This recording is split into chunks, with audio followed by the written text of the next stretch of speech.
Welcome back to Primetime News. Special welcome to folks on OneSpotMedia.com. Up first this evening, CARICOM is urging Caribbean governments to coordinate efforts to address the potential fallout in food and agriculture systems due to the ongoing tension in the Middle East. Concerns are being raised about the challenges farmers may face due to sharp increases in the price of fertilizer. At a United Nations forum today, CARICOM said a draft response matrix has been formulated to assist Caribbean governments mitigate the effects.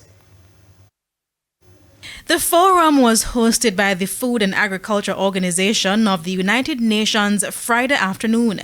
Despite an agreement by the United States and Iran for a 2-week ceasefire in the tensions in the Middle East, there is a great level of uncertainty among Latin American and Caribbean leaders about the impacts of the war. And so they convened for an online forum to discuss the way forward. The situation calls for a coordinated strategy, and this is absolutely essential. The CARICOM region has formulated a draft response matrix to seek to mitigate the projected fallout and challenges to food security. Assistant Secretary General of CARICOM, Dr. Wendell Samuels, said the draft mitigation plan will be presented to agriculture ministers across the region for their consideration. It comes as the Strait of Hormuz, the main shipping channel for 20% of the world's oil supply and about 30% of global fertilizer, remain closed despite the ceasefire. In some countries, fertilizer costs have increased by as much as 50%. Locally, prices have increased to about 10%.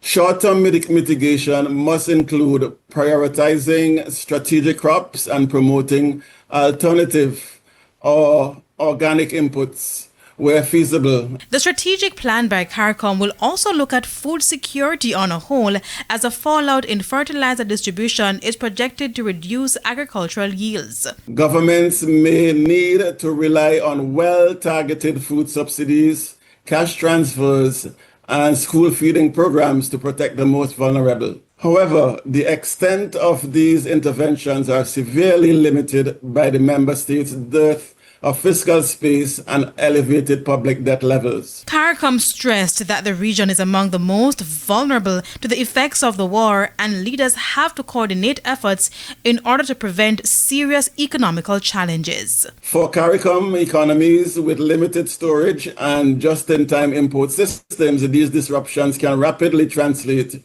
into shortages and price instability.